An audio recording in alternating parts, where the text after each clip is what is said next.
안녕하세요. 주식의 소리의 애솔입니다. 오늘만 벌써 세 번째네요. 공모주 일정이 이렇게 다 겹쳐버리면 수익을 낼 수 있는 기회가 줄어들어서 안 좋기도 하지만 제가 좀 몸을 너무 혹사시키게 돼요.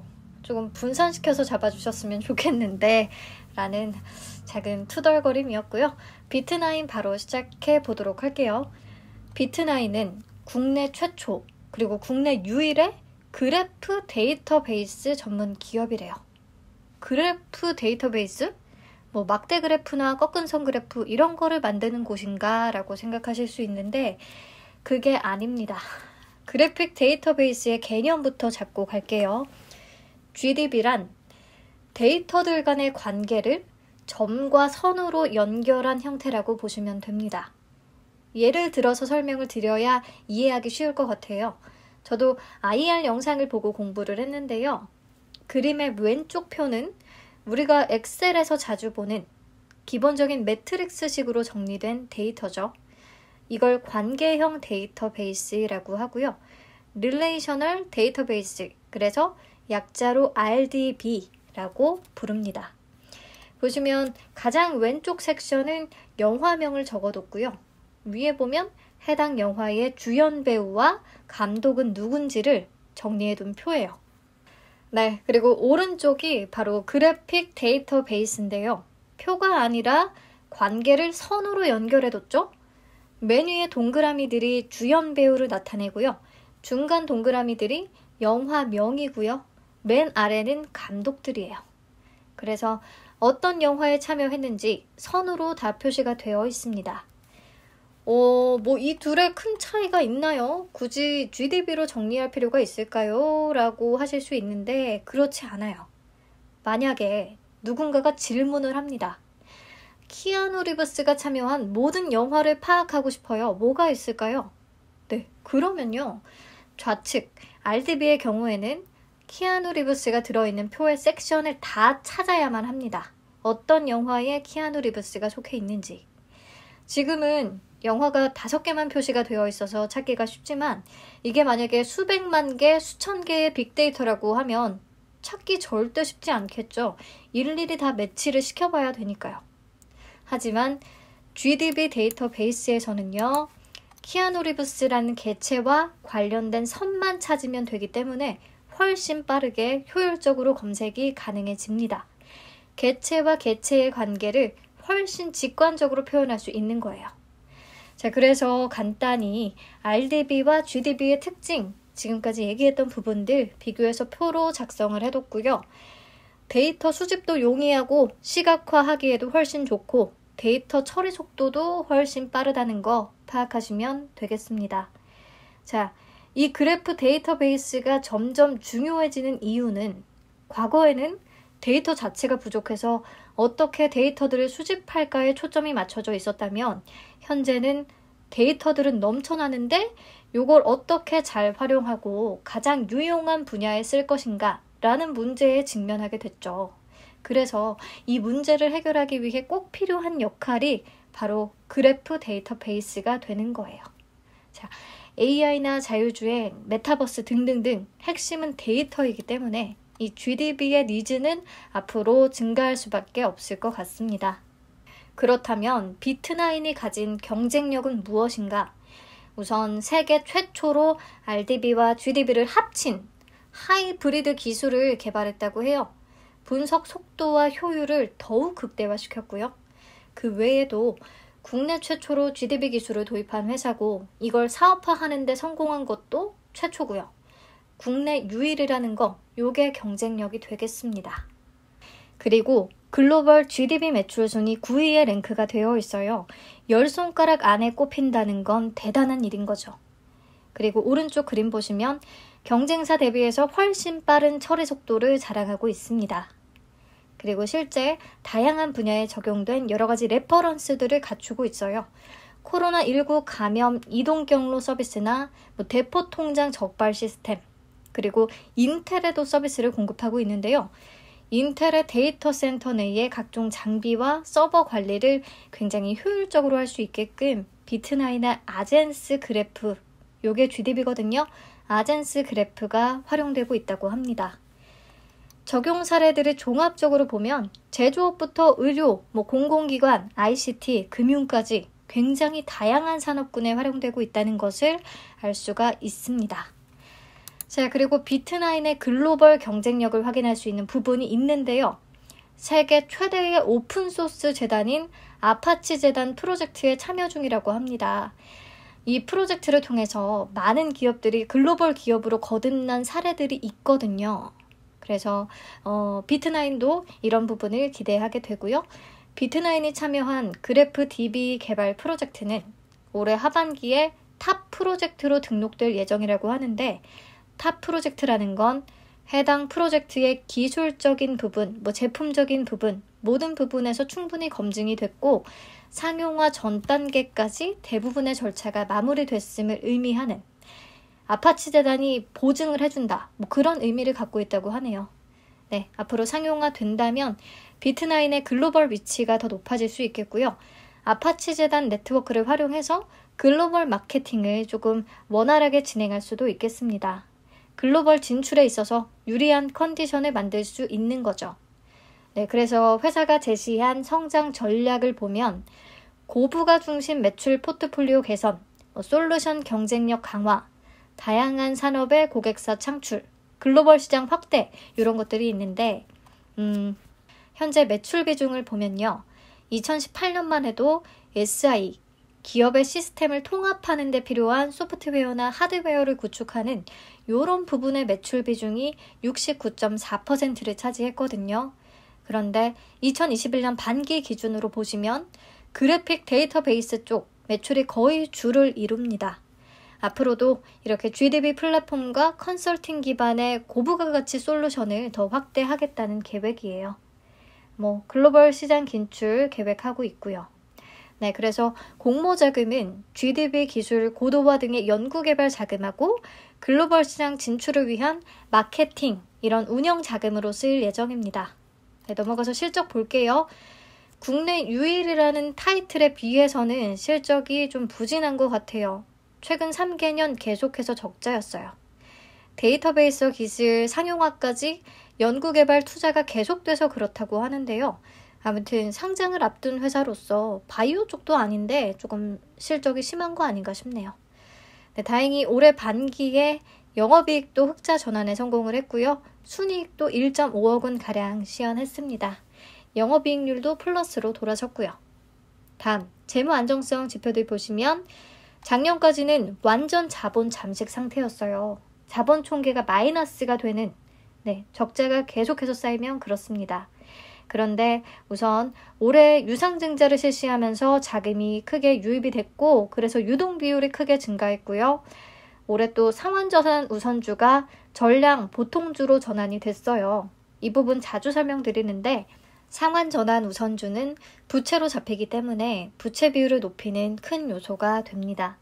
네, 그래서 보통주로 다 전환이 되면서 부채는 감소하고 자본금이 증가해서요.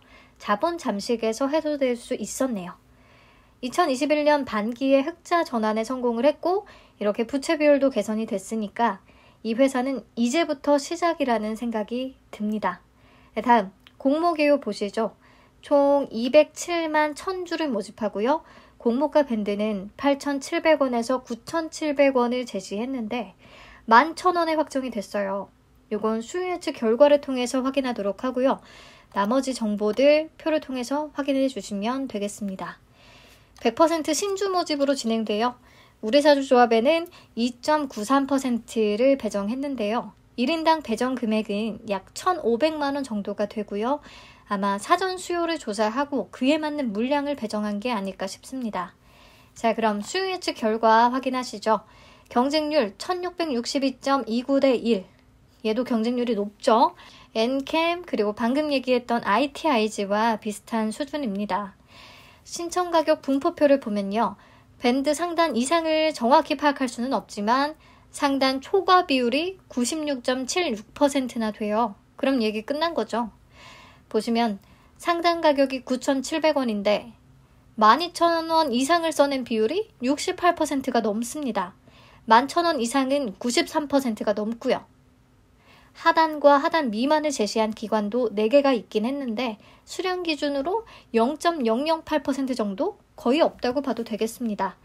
그래서 결국 공모가는 밴드 상단을 13.4% 초과한 11,000원에 확정이 된 거죠. 요즘 상단 초과가 트렌드네요, 아주. 네, 의무 보유 확약 비율은 신청 수량 기준 5.97%를 기록했습니다. 6개월 신청 수량은 없고요. 3개월이 3.6% 비중, 미확약 비중이 94.03%로 가장 높습니다. 네, 얘도 마찬가지로 경쟁률과 신청 가격 분포표에 비해서 확약 비율은 매우 실망스러운 수준이에요. 기관들도 받아서 수익은 낼 수 있을 것 같은데 장기로 보지는 않겠다. 이런 뜻을 내비쳤다고 봐야겠죠. 다음, 상장 직후의 유통 가능 주식수를 보시면 비율로 41.86%? 네, 높은 편이에요. 금액으로는 477억 원. 그리고 기존 주주의 비율 22.44%나 있습니다. 특히 이 회사는요, 돈이 필요할 때마다 상환전환 우선주를 발행하면서 계속해서 투자를 유치해 왔어요. 그래서 굉장히 많은 기관 투자자들이 주주로 있는 상황이거든요. 자발적 보호 예수를 한 수량도 꽤 많지만 이 부분을 제외한 물량들은 차익 실현할 가능성이 매우 크겠습니다. 투자자금 엑시트하기 가장 좋은 기회니까요. 네, 그래서 수요 예측 결과는 종합적으로 봤을 때 보통이다. 경쟁률은 큰 의미가 없고요. 기관들이 가격만 높게 부르고 약간 나몰라라한 느낌? 네. 그러면 자, 공모가가 상단을 초과해서 결정이 됐는데 과연 괜찮은 걸까? 공모가 산정 내역 간단히만 볼게요. 비교 기업으로 엑셈과 위세하이텍이 선정이 됐고요. 2개 기업의 평균 PER은 23.71배예요. 적자 기업이었다 보니까 2023년 추정 순이익을 활용했더라고요.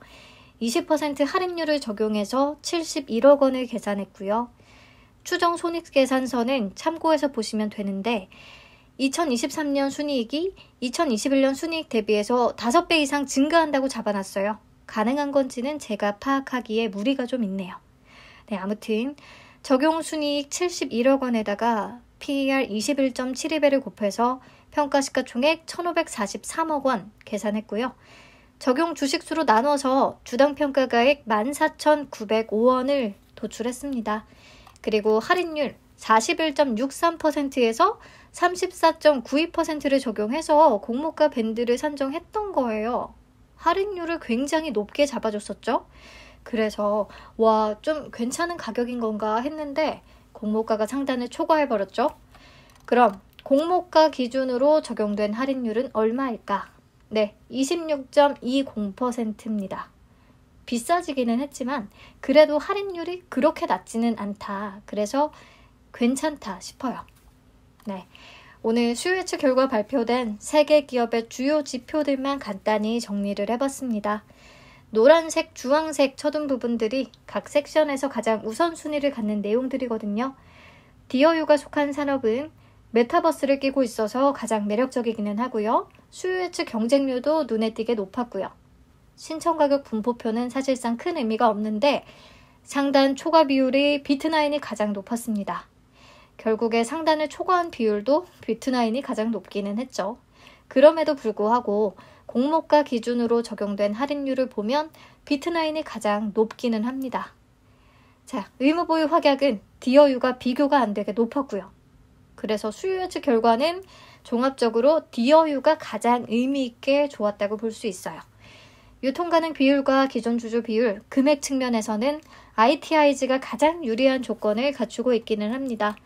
그래서 우선순위를 매겨보자면 디어유 다음, ITIG 다음, 비트나인인 것 같아요.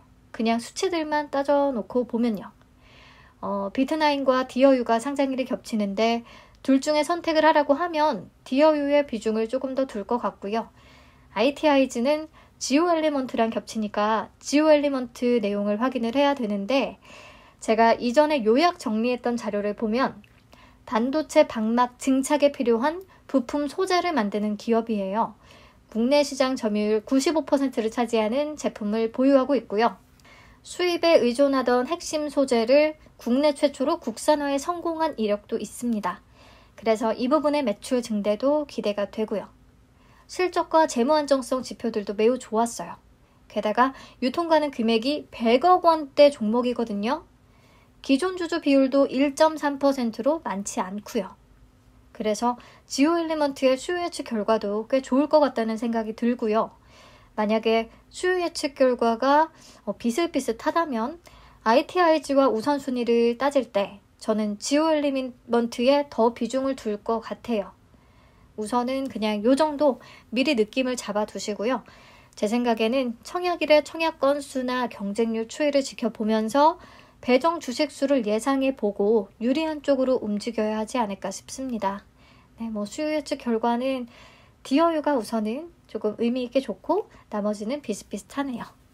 마지막 비트나인 배정 물량과 청약 한도 체크하고 마치시죠. 하나금융투자 총 51만 7,750주고요. 균등은 25만 8,875주가 되겠네요. 현대중공업의 하나금융투자 청약 건수가 18만 건 정도가 유입이 됐었어요. 똑같이 15만에서 한 18만 정도가 접수된다고 하면 균등은 한두 주 정도를 예상해 볼 수 있겠고요. 혹시나 20일 제한에 걸린 분들은 카카오뱅크 계좌를 보유하고 있다면 연계해서 만드실 수 있다는 거 참고하세요. 청약 한도 체크해 주시고요. 네, 오늘 영상은 여기서 마치도록 하겠습니다. 지오엘리먼트는 다음 주 월요일에 수요 예측 결과가 발표가 됩니다. 그때 다시 찾아올게요.